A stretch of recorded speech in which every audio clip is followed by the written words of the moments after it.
Hey everybody, this is Dustin, your RV specialist. So today I just wanted to pop up here. We're doing a slide out adjustment on this M-Class Momentum. That's a 2022. But I wanted to talk about tires and torque and just a couple things if you haven't thought about it.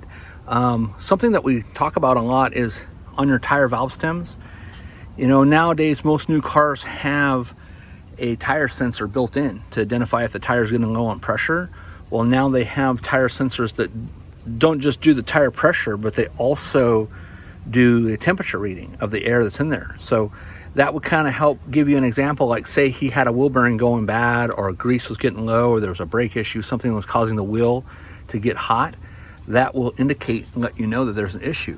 While we're underneath here, you know, I like to look around, and we're looking at like the shackle hangers. We're looking at the plates that are right there to make sure there's no cracks or anything in the I-beams. We're checking out the V's underneath between them, if they're equipped or not.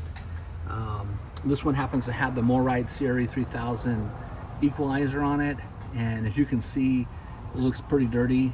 So they recommend to grease those, I believe it's every 3,000 to 6,000 miles or 3 to 6 months, depending on how much you use it. Also, you want to be checking the torque on all your bolts. So when you come in and you're doing a wheel bearing pack with us, we're actually removing some of these shackle links and wet bolts and checking the condition of that and of the bushing itself. Here's another example. This one is a triple axle, so it's got two of them in there. But you want to make sure that you're looking for any cracks or damages, especially right here in this area. They crack a lot if they get pivoted too much from the side to side movement. And, you know, again, making sure that they're greased properly. Is it a missing bolt? Oh yeah, sure do. And so look at this CRE3000.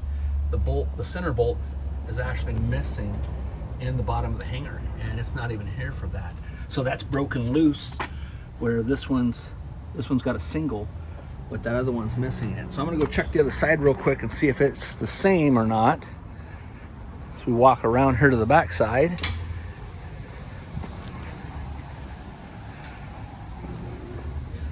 This one's there. Ah, sure enough. Look at that. So sometimes when we're just walking around looking at the coaches, we find all kinds of crazy stuff. So now we're gonna have to end up contacting the customer and letting them know that it's missing a bolt, and check the other bolt because it's probably damaged as well. So anyways, thanks so much for watching, and stick with us for more information and details.